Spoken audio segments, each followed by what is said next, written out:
আসসালামু আলাইকুম প্রিয় দর্শক। আজকে আপনাদের সামনে একটা অভিনব কৌশল বলবো। যে কৌশলটা হলো টাকা দিয়ে কিভাবে টাকা বানাতে হয়। আপনি যদি মনে করেন টাকাগুলো কারি কারি টাকাগুলো এক জায়গায় গচ্ছিত রাখবেন এবং গচ্ছিত টাকা দিয়ে আপনি কোটিপতি হবেন, কখনোই হবেন না, জেনে রাখেন।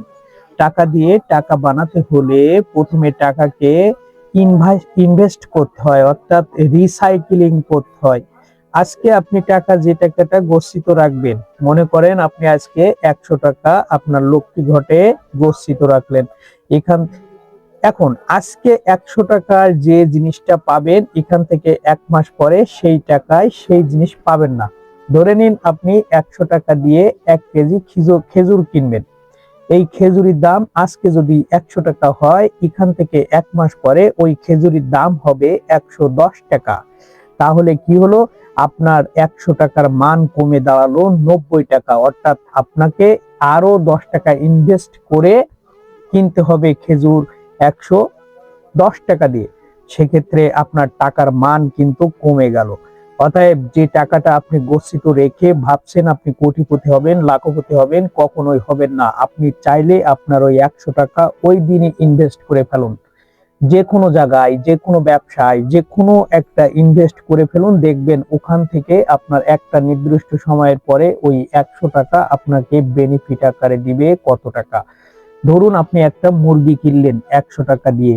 ওই মুরগিটা লালন পালন করে 3 মাস পরে যখন ডিম দিবে, তখন আপনি বুঝবেন যে এটার লাভ কত টাকা। প্রতিদিন একটা ডিম 10 টাকা করে, 10 দিন গেলে আপনার 100 টাকা উসুল হয়ে যাবে। মুরগিটা থাকবে আপনার ফাও।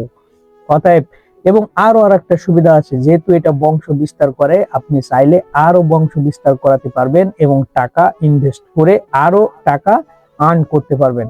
অতএব টাকা গচ্ছিত রেখে যারা ভাবছেন টাকা বাড়াবেন, তারা কখনোই সফল হতে পারবেন না। সফল হতে হলে আপনাকে ওই টাকাটা রিসাইক্লিং অর্থাৎ ইনভেস্ট করতে হবে। ইনভেস্ট করে ওখান থেকে আপনাকে টাকা বের করে আনতে হবে এবং লাভ সহ বের করে আনতে হবে।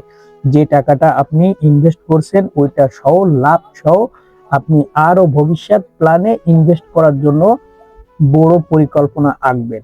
তাহলে দেখবেন একটা সময় পরে যে আপনি আরো আরো আরো আরো অনেক অনেক অনেক বড় ধনী হয়ে যাচ্ছেন।